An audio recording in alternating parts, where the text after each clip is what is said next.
नमस्कार, मी अक्षरा पाटील. पुस्तक वाचन या यूट्यूब चॅनलमध्ये आपणा सर्वांचं खूप मनापासून स्वागत. मित्रांनो, शिवाजी सावंत लिखित मृत्युंजय या कादंबरीचं आपण वाचन करीत आहोत. तत्पूर्वी चॅनलवर जर आपण पहिल्यांदाच असाल तर चॅनलला सबस्क्राईब करा. त्याचबरोबर व्हिडिओ आपल्या मित्रमैत्रिणींना, नातेवाईकांना शेअर करून व्हिडिओ कसा वाटला ते कमेंट बॉक्समध्ये जरूर कळवा. कर्ण 14. पांडव वनवासासाठी निघून गेले ही घटनाच मला सत्य वाटत नव्हती. पण सत्य हे नेहमीच वाटतं तसं नसतं. ते गेले होते. इंद्रप्रस्थाचं दिग्विजयानं समृद्ध केलेलं राज्य एखाद्या सर्पानं झळाळणारी काट टाकून सहजपणे सळसळत दूर निघून जावं तसे. काट जशी सर्वच्या सर्व टाकली जाते तसंच त्यांनी अखंड राज्य सोडलं होतं. रत्न, माणकं, मोती, प्रवाळ, पाचू, पुष्कराज, हिरे, नीलमणी, गोमेद, लसण्या, वैदुर्य, सुवर्ण, गायी वा सेवक सेविका यांपैकी काहीच त्यांनी समवेत घेतलं नाही. इतकंच काय, पण अंगावरची राजवस्त्रही उतरवून ते निघून गेले. अश्वत्थामा म्हणाला, त्यावरून तर ते अनवाणी निघून गेले होते.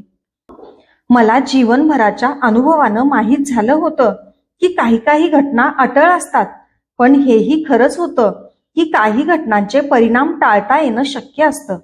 मात्र त्यासाठी कुणीतरी तळमळीनं यत्न करावे लागतात.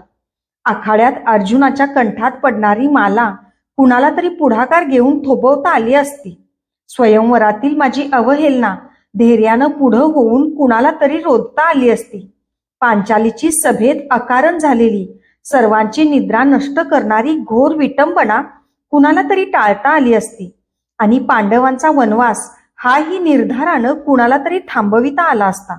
पण त्यासाठी कुणीही पुढाकार घेतला नव्हता. सगळं कसं एका विशिष्ट मार्गानं विशिष्ट ठिकाणी जायचं आहे या कल्पनेनंच घडत आलं होतं. आता तो विशिष्ट मार्ग कुणालाच टाळता येणार नव्हता, कधीही. अश्वत्थामा म्हणाला त्याप्रमाणे त्याला एकमेवच उपाय होता, येईल त्या प्रसंगाला तोंड देण्यासाठी धैर्यानं उभं ठाकणं. त्यासाठीच मी मनाचे धागे एकत्र करू पाहत होतो. पण तेही विस्कटले होते. माझं दुःख एक नव्हतं. मृगाच्या एकाच सरीनंतर जिकडं तिकडं नुसते कोंबच कोंब उभे राहतात तशी माझी दुःख अनंत, अगणित होती. घटनेची एक नवी सर कोसळत होती. प्रश्नांचे नवे नवे कोंब धुमारत होते. तरीही मी शांत राहणं आवश्यक होतं. अचूक निर्णयाला पुरेसा अवसरही नाही अशी माझ्या भोवतीची परिस्थिती आणीबाणीची होती. दुर्योधनाच्या मजवरच्या स्नेहाचं गाढ विश्वासात रूपांतर झालं होतं. मला पूर्ण माहीत होतं की विश्वाच्या प्रलयात तो एकटाच मला सोबत करणार आहे आणि मीही त्याला. अन्य कुणालाही मी सोडू शकत होतो, पण त्याला सोडण्याची कल्पना मला सहन करवत नव्हती. मात्र मला वारंवार वाटत होतं की दुर्योधनानं आपल्या विचारात, स्वभावात, हालचालीत वेळीच बदल करावा. नाहीतर पण स्वभाव म्हणजे काही कुणालाही आणि केव्हाही बदलता येईल असा रथाचा घोडा थोडाच आहे. मी सुन्न झालो होतो. माझ्या भवितव्याचं जे चित्र माझ्या समोर उभं राहत होतं ते मला वेडं तर करणार नाही ना, या जाणीवेनं साचलेला मनाचा कुंभ चूर्ण करून टाकावा असं कधी कधी वाटत होतं. कधी नव्हे ते नैराश्याचे काळे पक्षी मनाच्या प्रांगणावर उतरत होते. असल्या कोंदटलेल्या मनाला एकाच ठिकाणी शांती मिळू शकते, नर्तिकांच्या पदन्यासात किंवा मद्याच्या चषकात. कर्णासाठी आता तोच मार्ग अटळ आहे असं सिद्ध होऊ घातलं होतं. कर्ण एकेकाळी राजहंस आणि गरुडासारखा ढंगदार दिसणारा आणि असणारा कर्ण, कावळ्यासारखा आता मद्याच्या काळ्या ढोलीत खाली मान घालून प्रवेशणार होता. तेजाचा रस डोळ्यांनी प्राशन करणारा कर्ण, सोमवल्लीचा रस डोळे मिटून प्राशन करणार होता. मनाची आग विझवण्यासाठी मद्याची आग उदरात लोटणार होता. जाग्या डोळ्यांपुढचा अंधकार पाहण्यापेक्षा मनाच्या अंधकारात धुंद होऊन पडणार होता.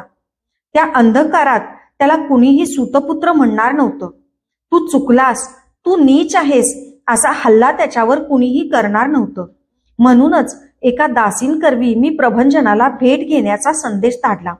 दुर्योधनामुळं तो माझ्याशी निश्चितच विश्वासानं वागणार होता. काही क्षणातच प्रभंजन माझ्या समोर उभा राहिला.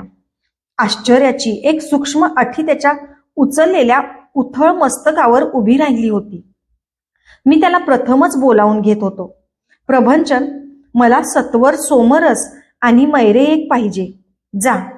त्यांच्याकडं पाठ करून त्याला आज्ञा केली. त्याच्या जाड भुवया प्रश्नांकित होऊन दृष्टीला सुद्धा पडू नयेत असं मला वाटत होतं. आज्ञा पालनार्थ तो गेला असेल या कल्पनेनं मी वळलो.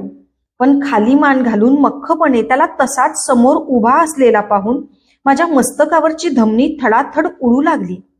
प्रभंजन, ऐकलंस की नाही? त्याच्या जवळ जात मी ओरडलो.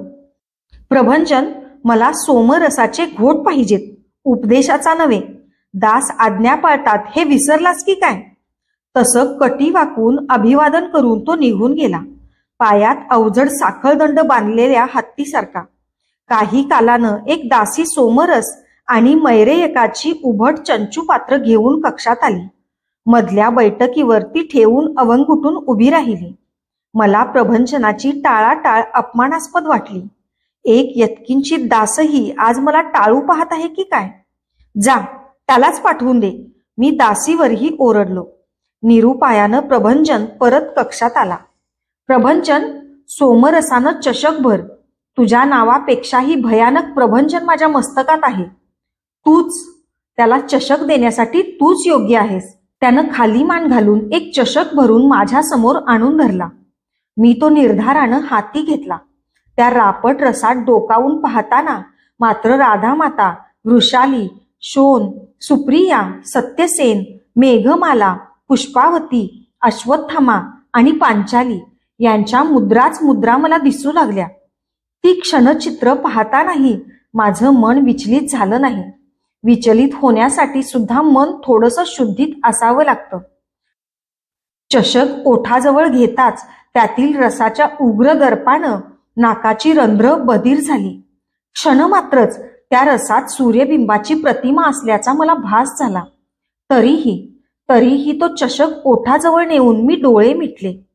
अंगराज, कुणीतरी द्वारातून प्रवेशताना हाक घातली. त्या आवाजातील जवळीकतेनं दचकताना माझ्या हातातील चषक सुटून खाली आदळला. आतील द्रव इतस्तता विखुरलं. कोण ते? मी एकदम झरकन वळलो. माझं सर्वांग वृषभाच्या कातडीसारखं थरथरत होतं. मी आहे. ते संजय काका होते. मला एकदम त्यांनी कधीही लहानपणी ऐकविलेलं जातिवंत घोड्याचं लक्षण आठवलं. जातिवंत घोडा कधीही खाली बसत नसतो. तुम्ही काका? मी आश्चर्यचकित झालो. काय बोलावं तेच सुचेना. प्रसंगावधानाने प्रभंजनानं चटकन सोमरसाचा दर्प घालवण्यासाठी सुरंगीच्या पुष्पांच्या अर्काची एक सुगंधी कुपी दर्पणाजवळ पालती केली. सोमरसाचा उर्ग दर्प कुठल्या कुठं उडून गेला. सुरंगीचा रोमहर्षक सुगंध मात्र कक्षभर दरवळू लागला. माझ्या कानांच्या गुहेत तो एकच एक उच्चार पुन्हा पुन्हा निनादू लागला. जातिवंत घोडा कधीच खाली बसत नसतो. जातिवंत घोडा कधीच खाली बसत नसतो. मला पाहून आश्चर्य वाटलं. जगासाठी अंगराज असलेला कर्ण माझ्यासाठी अधिरथाचा पुत्र कर्ण आहे याचं एवढ्यातच विस्मरण झालं की काय? आसनावर बसून माझ्या डोळ्यात सखोल पाहत त्यांनी मला विचारलं. नाही, ते कधीच शक्य नाही. पुढं होऊन त्यांची चरणधुली मी मस्तकी घेतली. माझ्या इथल्या आकस्मिक आगमनापेक्षा आणखी एका अद्भुत व्यक्तीचं आश्चर्यजनक आगमन आज हस्तिनापुरात झालं आहे. त्यासाठीच एक सावधानतेचा संकेत करण्यासाठी मी इथं आलो आहे. कुणाचं आगमन? पांडव वनवासाला गेले ही वार्ता द्वारकेत गेल्यानं श्रीकृष्ण तर आला नसेल अशा समजुतीनं मी उत्सुकतेनं विचारलं. ऋषीवर्य दुर्वासांचं, शांतपणे संजय काका म्हणाले. त्या वार्तेनं मला कसलाच धक्का बसला नाही. का बसावा? ऋषी मुनींची अशी अनेक आगमनं मी आजवर हस्तिनापुरात पाहिली नव्हती काय? त्यापैकीच एक दुर्वास. अंगराज, या दुर्वासांच्या सहवासात राहणाऱ्याचं एकतर जन्माचं कल्याण होईल, नाहीतर संपूर्ण विध्वंस. तेव्हा त्यांना टाळणंच बरं हे सुचवावं म्हणून मी इथं आलो. खरं म्हणाल तर मला आता कुणाकडं जावंसं वाटत नाही. मग दुर्वासांचा प्रश्नच कशाला? तरी पण काका, तुमच्या एका कल्पनेची सत्यासत्यता मला एकदा पडताळून पाहायची आहे. कोणत्या? कोणत्या? आपलं सतेज भाल किंचितच उंचावून त्यांनी विचारलं. एक पाय मुडपून निद्रा घेणारा घोडा दीर्घकालच्या प्रवासाला खरोखरच निकामी झालेला असतो काय?